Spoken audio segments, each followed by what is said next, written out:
Yo les bros, bienvenue sur Spatule Bro, je suis le chef et on se retrouve aujourd'hui pour parler de la dernière série d'animation estampillée Netflix. Je parle bien sûr de Tekken Bloodline.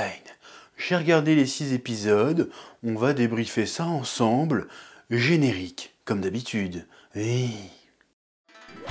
Tu vois ce que je veux dire? C'est débile. Calmos les amis. Ah, j'aime bien ça. Ça c'est bon. C'est la manière la plus stylée de voler. C'est pas la Superman avec les bras devant, on s'en bat les couilles de ça. Tu fais oh. Et en fait il est éclaté comme film.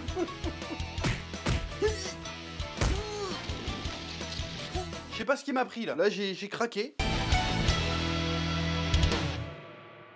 Bon, Tekken Bloodline. Alors à la base, en plus, j'avais tourné un trailer réaction à la bande-annonce, sauf que le truc est sorti 2 jours après, et j'attendais d'avoir un trou dans le planning des sorties, parce que début du mois, j'avais énormément de vidéos à sortir sur la chaîne Spatule Bro, et je n'ai jamais sorti ce trailer réaction. Du coup, petite anecdote, mais je vais du coup faire la review. Ça par contre c'est intéressant parce que je fais beaucoup de trailers réactions et je fais très peu de reviews des trucs qui sortent. Parce que j'ai pas le temps de tout regarder au final. Alors qu'un trailer c'est 2-3 minutes, une série c'est très long. Est-ce que je suis un escroc? Oui, mais j'en ai rien à foutre. Bon bref, alors Tekken Bloodline, donc un truc que j'attendais pas spécialement parce que j'ai jamais été un giga fan de la saga Tekken. Que ça soit d'un point de vue vidéoludique ou d'un point de vue même lore, même si le lore est plutôt intéressant finalement. Mon frère, il connaît tous les lores de jeux vidéo, il m'a un peu expliqué les bails. J'avoue que c'est plutôt stylé finalement, bon c'est un peu nanardesque, on va y revenir, mais c'est plutôt stylé. Et en termes de jeu, bon je suis pas critique de jeux vidéo, mais j'ai toujours trouvé les Tekken super rigides comparé à un Street Fighter ou même à Dead or Alive. Avant je poutrais tout le monde sur Dead or Alive, je jouais Kazumi, attention, enfin bref c'est pas la question. Donc, déjà le trailer, ça avait pas l'air incroyable graphiquement. Et finalement, force est de constater qu'on s'y fait un peu au style à la longue. La CGI est pas tellement dégueu, mais disons qu'il y a un style quand même assez particulier. Et même si t'as beau t'y faire, j'ai toujours pas compris c'était quoi ce délire de faire tous les personnages, en fait, t'as l'impression qu'ils sont sous une lampe et qu'ils ont un cône d'ombre sur leur gueule. Je sais pas d'où ça sort, c'est très très bizarre, en plus des fois ça colle pas vraiment avec l'environnement qu'il y a autour, ni avec la luminosité qu'il y a autour, c'est très très chelou comme choix graphique. Alors j'imagine que c'est un espèce de raccourci, pour pas avoir à définir mieux les ombres, j'en sais rien, mais en tout cas, à part ce côté d'ombre pyramidale, on va dire, conique, un peu chelou, à part ça, l'animation, ça va. Dans les combats, ça va. C'est pas trop dégueulasse. Bon, il y a un truc qui est dégueulasse, c'est juste les effets d'éclairs, d'impact qui sont tirés directement des jeux vidéo, qui font un peu trop jeux vidéo, justement. Donc c'est très très bizarre. Des fois, tu sais pas si les personnages ils font vraiment des boules de feu ou si c'est figuratif. Bon, on comprend pas trop d'où ça sort tous les trucs. Mais sinon, graphiquement, ça passe à peu près. Il y a eu pire. Donc bref, effectivement, graphiquement, c'est particulier, mais ça passe. L'animation en tant que telle est pas si dégueu. Alors, elle est pas incroyable, loin de là, mais disons qu'ils font des petits efforts de mise en scène. Il y a la caméra qui bouge beaucoup, il y a énormément de mouvements, de cuts, de travelling, de tout ce que tu veux, et de gros bruitages pour que les combats soient suffisamment dynamiques et divertissants. À ce niveau-là, ça rappellera, je pense, à certains, peut-être Kengan Ashura, à ce niveau-là, même si la CGI n'est pas du tout dans le même délire. C'est un peu plus orienté 2D, celle de Tekken Bloodline. Mais dans la mise en scène des combats, tout ça, ça rappelle un petit peu ce qu'on a pu voir sur Kengan Ashura, qui est aussi, si je ne m'abuse, une série produite par Netflix et qui parle de grosses bagarres. D'ailleurs, c'est vrai que finalement, cette série, c'est un peu une série qui s'inscrit dans la lignée, justement, de tout ce qui est Baki, Kengan Ashura et Valkyrie Apocalypse, c'est-à-dire un animé, a priori japonais du Japon, qui va mettre en scène de la bagarre dans des arènes avec, a priori, plein de personnages aux couleurs et aux techniques variées. Et justement, je trouve que la série, ce qui est bien dommage, c'est que, elle supporte pas trop la comparaison avec les 3 premières, parce que, il n'y a pas tant que ça de personnages super intéressants, les personnages n'ont pas l'air d'avoir des techniques de combat si différentes, il n'y a pas de technique expliquée, c'est vraiment juste on fait de la bagarre, ils partent du principe, j'ai l'impression, que tu connais le jeu, ou les jeux, que tu connais les personnages, et donc tu vas reconnaître certains combos, et effectivement, tu reconnais certains combos qu'ont les personnages dans les jeux, mais à part ça, le côté combat est pas si poussé que ça. Et du coup, c'est un petit peu dommage de ce point de vue-là. Et globalement, la série, j'ai envie de te dire qu'elle aurait pu être sympathique. Elle aurait pu être sympathique parce que ça partait pas trop mal. Mais ça s'est mis à exploser en plein vol à un moment donné. Et tu te dis, putain, quel acte manqué. Ça aurait vraiment pu être... Ça aurait pas été forcément bon, mais ça aurait pu être potable. Et là, ce qu'ils en ont fait, c'est que c'est juste... aux F tiers, voire nul à chier. C'est-à-dire que tu as les 3 premiers épisodes qui sont objectivement, avec de gros guillemets, parce que c'est toujours difficile d'être réellement objectif quand tu parles d'une création artistique, parce que c'est ce que c'est, quoi qu'on en pense, cette série est une création artistique. Les 3 premiers épisodes se tiennent plutôt bien. Alors l'histoire est super classique, t'as Jin qui s'entraîne avec sa mère parce qu'ils vivent dans la forêt coupée du monde, parce que il faut se planquer du père, et puis il y a des bails familiaux, machin, qui sont pas plus expliqués que ça, en fait, hein, tous les bails familiaux, notamment de la famille des Kazama. Normalement, il me semble qu'il y a toute une mythologie dans la famille des Kazama et tout, qui sont liés à des démons, je sais pas quoi, et en même temps aussi dans la famille des Mishima, où il y a plein de bails aussi un peu sombres. Le fait que les 2 familles se soient mélangées à un moment donné, ça a créé de la merde, si je me souviens bien de ce qu'on m'a raconté autour du lore de Tekken. Là, c'est pas si exploité que ça, c'est juste ils s'entraînent dans la forêt, tout d'un coup il y a Ogre qui arrive parce que ta gueule, il bute la mère, et puis après Jin il est pas content, il retrouve Heihachi, et puis il se fait entraîner par Heihachi à la dure. En tout cas, bref, l'épisode est un peu... Ces 3 épisodes sont un peu classiques, sont un peu cousus de fil blanc, mais ils sont néanmoins intéressants. Tu vois bien la philosophie des Mishima, le côté entraînement à la dure, et là tu retrouves un peu ce côté un peu Baki, où il s'entraîne comme un bâtard pour dépasser ses limites et être le meilleur combattant et tout. Donc là, c'est plutôt prenant. C'est plutôt prenant.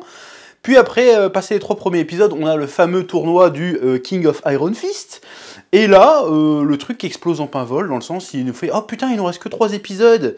Bah du coup, on va mettre des personnages vite fait, on va pas les introduire réellement. C'est-à-dire qu'en fait, tu t'apprends que Jin Kazuma, non, je sais plus comment il s'appelle, bref, il a plein de potes, mais ses potes ne sont pas introduits, c'est-à-dire que tu as juste des petits flashbacks pendant un moment quand il s'entraîne, tu as des passages où tu le vois à l'école, il se fait des potes, mais t'as pas vraiment de relation suivie entre les personnages. Genre, t'apprends que son meilleur pote et son rival, c'est Warang. D'accord, sauf que ça n'a pas vraiment été mis en place. T'as juste un moment, t'as une frame où tu les vois se battre pendant qu'ils s'entraînent avec Heihachi, mais c'est pas plus développé que ça. La meuf avec des couettes, j'ai oublié son nom. Pareil, tu vois que c'est un peu son crush. Ouais, je dis crush, quel mot de fils de pute. C'est son love interest, tu vois. Mais c'est pas développé, t'as juste une frame à un moment donné, et puis pouf, les personnages sont censés se connaître. Tous se connaître, avoir du vécu entre eux, mais on nous le montre pas. Pareil, on nous montre certains personnages, on nous montre Paul, on nous montre Lo et plein de trucs, mais on le développe pas. Paul, il a juste une petite tirade à un moment donné, c'est tout, ça va pas plus loin que ça. Les combats sont enchaînés, sont ellipsés en fait, dans un seul épisode. À un moment, t'as 3-4 combats en fait. En mode, lui il a perdu, lui il a perdu, lui il a perdu. Prochain combat, ça dure 30 secondes. On passe à autre chose, lui il a perdu, lui il a gagné, lui il a gagné. Prochain combat, on passe à autre chose. Donc le tournoi passe super méga vite. Et ce qui est un peu... Parce que je sens que le but de base, c'était quand même de reprendre la formule un peu Baki Kengan Ashura. Sauf que si tu passes à côté et que tu présentes même pas les combattants, et dans toute leur spécificité de chaque combattant, leurs différentes approches des arts martiaux et tout ça, ben en fait, les combats sont un peu creux et ont pas vraiment d'intérêt, même si dans Baki Kengan Ashura c'est souvent très débile, mais au moins c'est divertissant, il se passe quelque chose, on s'attache un peu plus au personnage et on est plus impliqué dans l'issue du duel. Là, non. À un moment donné, il se bat contre un Renoir, j'ai oublié son nom, Leroy ou un truc comme ça, je sais plus, j'oublie les noms, hein, je suis pas très bon en nom. Il se bat contre un Renoir qui fait du kung-fu. Apparemment, ce mec a un grief contre Heihachi, mais on nous explique jamais pourquoi, en fait. On nous explique jamais pourquoi. Donc, Jin va le battre en 2 secondes, et puis c'est tout. Et le truc ne sera plus jamais exploité. Donc, en fait, au bout d'un moment... Tout était super ellipsé, genre en fait, tu sens que c'est une série de base, si elle avait fait 12 ou 24 épisodes, elle aurait pu être largement potable, mais elle n'en fait que 6, pour une raison que j'ignore totalement, une histoire de budget, une histoire de planning, j'en sais rien, mais tu sens que les 3 premiers épisodes, ils ont un rythme plus ou moins normal, et les 3 derniers, c'est merde, on n'a plus que 3 épisodes, vas-y on condense, on passe des trucs, c'est n'importe quoi. En fait, c'est l'effet un peu... Tu sais, quand tu fais le mode arcade de Tekken, ou arcade, ou je sais pas quoi, ou le mode histoire, tu passes les cutscenes, tu vois. T'es là, ouais, je passe, et tu vas direct au combat. Bah, c'est un peu ça, en fait. C'est que tu passes, t'arrives direct au combat important, et les combats importants du 3 secondes, ça devient un petit peu n'importe quoi. Et puis, à un moment donné, la mythologie est tellement, de Tekken, était tellement rentrée dans la gueule au forceps que ça devient nanardesque. C'est-à-dire qu'on te dit, oui, alors, t'es un fils des Mishima, et en même temps un fils des Kazuma, non, puis ton père, il avait le gène Devil, le gène Devil, du coup, il était démoniaque, et puis il faut un médaillon, parce que le médaillon, il va nous servir à savoir s'il y a Ogre qui va arriver d'on ne sait où, pour taper les combattants les plus forts qui portent a priori ce gène exceptionnel, pour leur piquer leur pouvoir, et du coup, Jin, après, il doit se battre contre Yashi, puis après, il se bat contre Ogre, puis après, il pète la gueule à Ogre, puis après, Ogre se transforme en True Ogre, et Jin se transforme en Devil Jin, et puis après, il s'en va, et c'est fini, et ça s'est fait sur un épisode. Tout ça, ce que je viens de te raconter, là, c'est fait sur un épisode. Ça devient totalement nanardesque sur la fin. Tu te demandes, mais quel était l'intérêt? Parce que franchement, le truc a fini, tu te dis, ah ouais, en fait, toutes les intrigues ont été bouclées en un seul épisode, en fait. T'es un peu perdu, tu vois, ah, c'est fini. Et même s'ils veulent faire une suite, franchement, on s'en branle, en fait. Parce qu'il s'est rien passé, on n'a pas eu le temps de s'inquiéter pour les personnages, ni de s'attacher à eux. C'est passé en 2 coups de cuillère à peau, et du coup tu te demandes, bah, tout ça pourquoi? Quelle perte de temps, quelle perte d'énergie, qu'est-ce qui s'est passé? Voilà, cette série aurait pu vraiment, je pense, sincèrement, être plus que potable si elle avait fait ne serait-ce que 12 épisodes, s'ils avaient pris le temps d'introduire un peu plus de personnages et un peu plus de dynamique entre les différents personnages, s'ils nous avaient pas balancé 36 000, je dis 36 000 mais j'exagère, ils mettent 36 000 sous intrigue en l'espace de 2 épisodes et qu'elle soit réglée l'épisode d'après. Il y a même à l'épisode 5, j'ai failli péter un câble parce qu'il y avait des flashbacks de scènes qui avaient eu lieu 30 secondes avant. Genre, il y a Jin qui parle avec une meuf, je sais même pas d'où elle sort, la meuf à lunettes là, et il lui parle. Scène d'après, le combat contre King, il me semble, ou Paul, je sais plus contre qui se bat à ce moment-là. Non, c'est King, pardon. Contre King commence, bah, il a les flashbacks de la discussion qu'il y avait eu, la scène avant, et il a 2 ou 3 fois pendant le combat cette scène-là. Pareil, quand il se bat contre Ogre et True Ogre à la fin, t'as 36 000 fois, t'as la moitié de l'épisode, c'est des flashbacks de l'épisode 1 et 2, quoi. Tu te dis, mais qu'est-ce qui se passe? Non seulement vous bourrez comme des cingouins pour finir votre intrigue dans les 3 derniers épisodes, même dans les 2 derniers épisodes, mais en plus vous nous les remplissez avec des flashbacks de soit des trucs qu'on a vu les scènes juste avant, soit des trucs qu'on a déjà vu dans les deux premiers épisodes.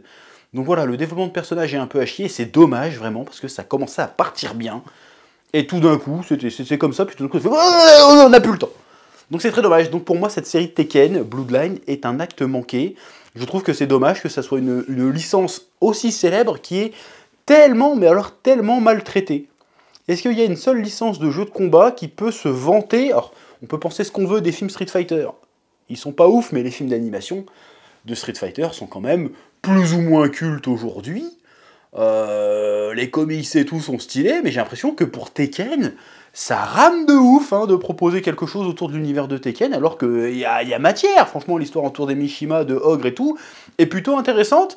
Et la relation avec Heihachi et ses enfants et tout est super cool. Enfin, super cool dans le sens où c'est un fumier, le gars, tu vois. C'est pour ça que ça me fait un peu penser à Baki. Parce que, franchement, Yujiro, Hanma et Heihachi, on est quand même dans la même gamme de personnages. Donc, c'est des personnages qui sont plutôt intéressants à exploiter, qu'on va adorer, détester et craindre. Et c'est dommage de louper le coche à ce point-là, alors qu'il y avait vraiment moyen de faire quelque chose. Donc voilà, si tu veux mon avis sur Tekken Bloodlines, c'est que ça pue la merde, mais ça aurait pu et ça aurait dû être beaucoup mieux, il y avait matière. C'est très dommage. Voilà, c'est tout ce que j'ai à dire sur cette petite review de Tekken Bloodlines. J'ai sûrement oublié quelques trucs, mais c'est pas grave. Comme d'habitude, je te laisse le soin de mettre un petit pouce bleu, un petit commentaire pour soutenir la chaîne, c'est très important. Très bientôt, grand retour des vidéos sur ma chaîne principale, Le Chef Otaku, parce que je sais qu'il y a beaucoup de gens qui me découvrent avec cette chaîne, parce qu'elle est très très active. Si vous voulez des vidéos masterclass sur les mangas, analyses, tout ça, un peu littéraire, un peu artistique, abonnez-vous à la chaîne Le Chef Otaku, ça devrait apparaître dans les fiches à la fin de la vidéo ou même dans la description. Et je vous dis à très bientôt sur Spatule Bro pour de nouvelles vidéos. Ouais.